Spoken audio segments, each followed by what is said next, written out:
Russo Italiano sponsors Boxing Bros UK. It's showtime! Hello, everybody. This is Boxing Bros UK. I am Ennis, the boss, Chris. Flying solo today.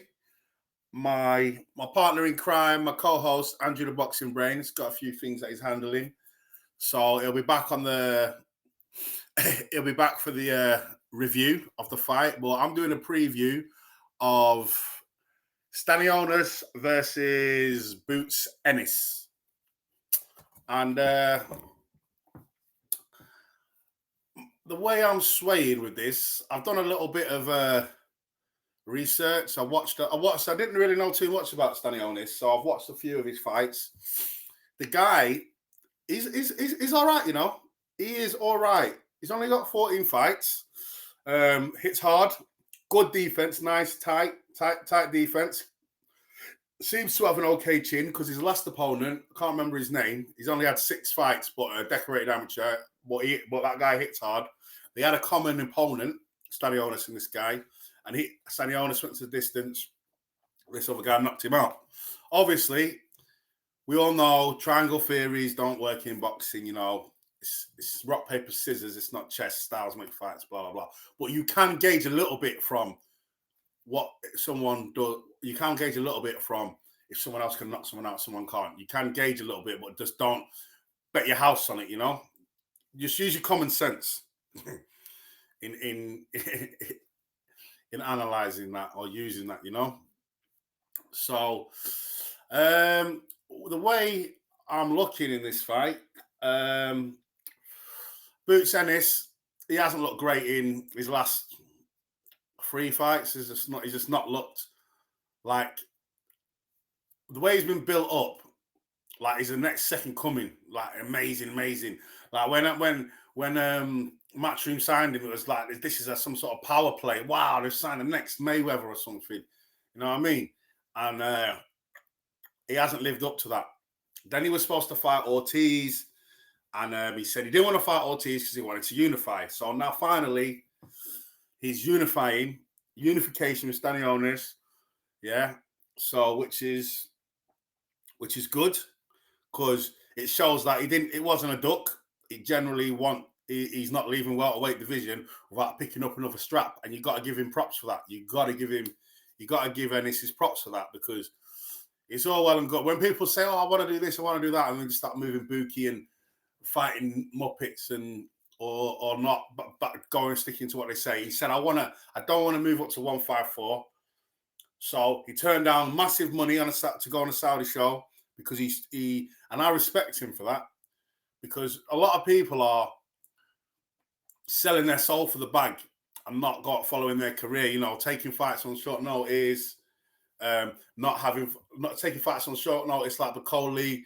And then he gave away his mandatory position for the Dubois fight just so he can get a payday and get himself knocked out because he took a fight with like 8 hours notice or something. Do you know what I mean? So fair play to him because he's doing what he wants for what's best for his career in the long run.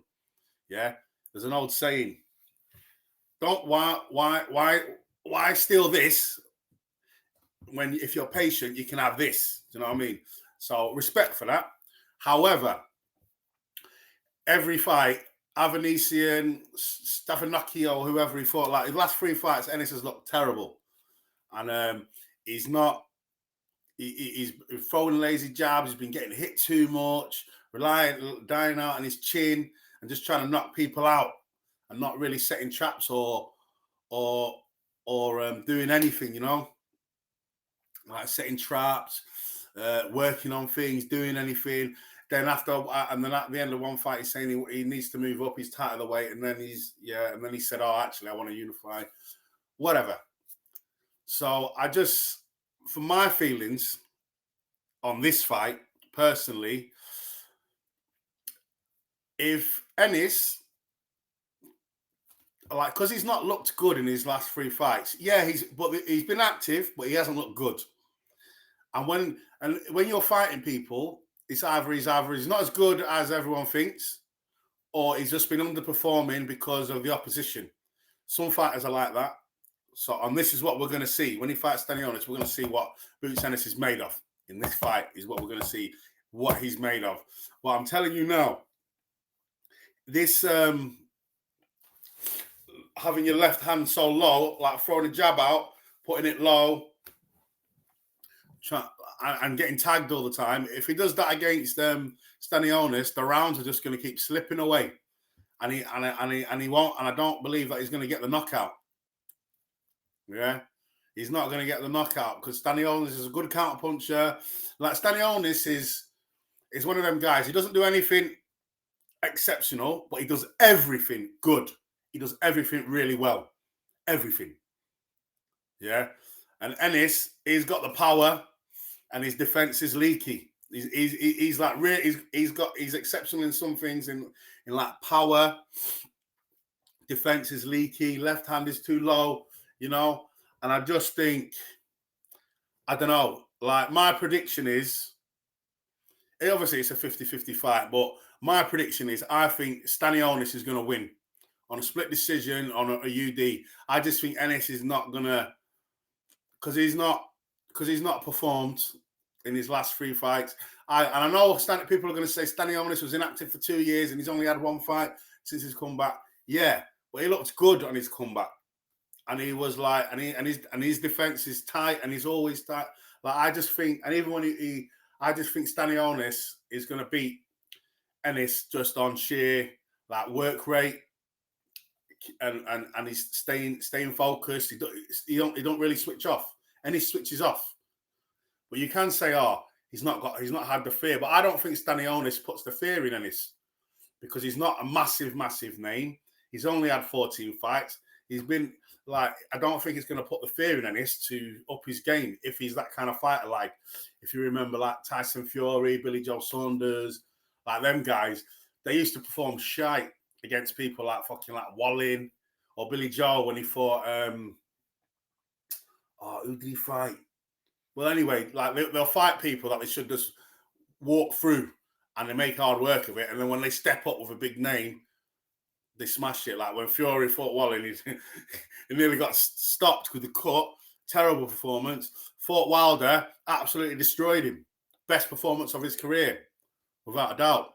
That and after the Klitschko one, you know. So is he that kind of fighter? And I don't think Stanionis puts the fear in Ennis that he's going to step up his game like that. And I think he's just going to think, that he can just take a shot to give while he's going to knock him out in the end and stop him, you know, or he's just going to outland him. And if he tries that strategy, he's going to lose. And I don't believe in Ennis like that right now because of what I've seen. You can only go off what you've seen.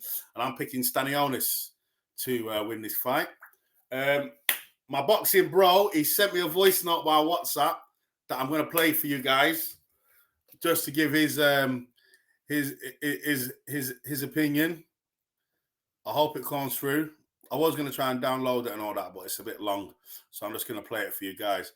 So this is my man, my co-host, Andrew the Boxing Brain, giving his opinion. I'm not sure. I think yeah, I'll tell you what, mate, actually, I mean, it's a shocking division, to be honest, isn't it? That welterweight division with Boots.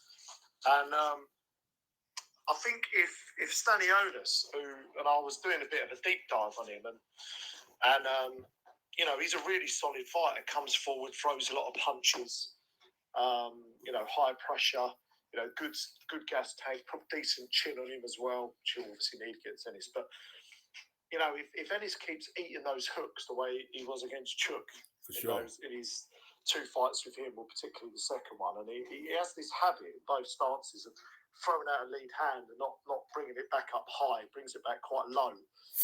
He was eating a lot of hooks, and I think if he does that against this guy, it could be quite tricky. So I think this could be his trickiest test. I think he could end up sneaking a points victory. I think there could be a shock on the cards here, actually. So I'm going to put my neck on the line and say that it could be a draw or a split decision for Stanionis. But if Ennis, at the same token, if Ennis comes and makes those adjustments, comes in, because he was really like terrible corner work, wasn't it? Just get him out of there, get him out of there. And he's like, get him out of there. And then we'll really see Ennis's quality. But I'm not sure. I think Stanionis could get an upset here, perhaps. So there, do you know what? so there you go. There you go. That's it. He that's his thinking, and I'm in total agreement with him. And I forgot about his corner work. It was absolutely abysmal last time.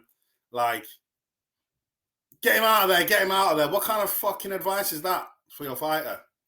What do you think he's trying to do? He's a fighter, of course he is. He's supposed to be giving him clear, concise instructions and analysing the fight, seeing things that he can't see, not just knock him out. So let's just hope everything's on point for Ennis and hope he is the star that he's built up to be, but I don't believe so. And our man money's on Stanionis for this. I'm a co-host this, so you heard it here. We're going Stanionis for this fight for our prediction. Boxing Bros UK, we're out. Love.